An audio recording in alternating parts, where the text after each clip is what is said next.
Drought might lessen yields, cyclones may wipe out crops, floods may wash away a year's income.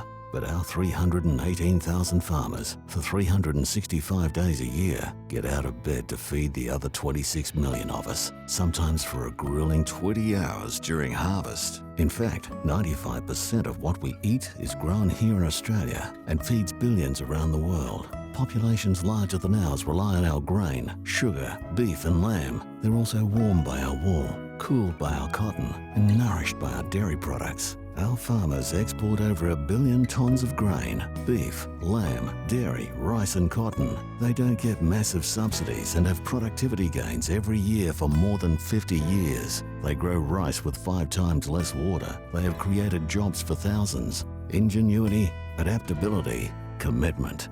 At Vicchem, we know farmers, and we know you can't live without them.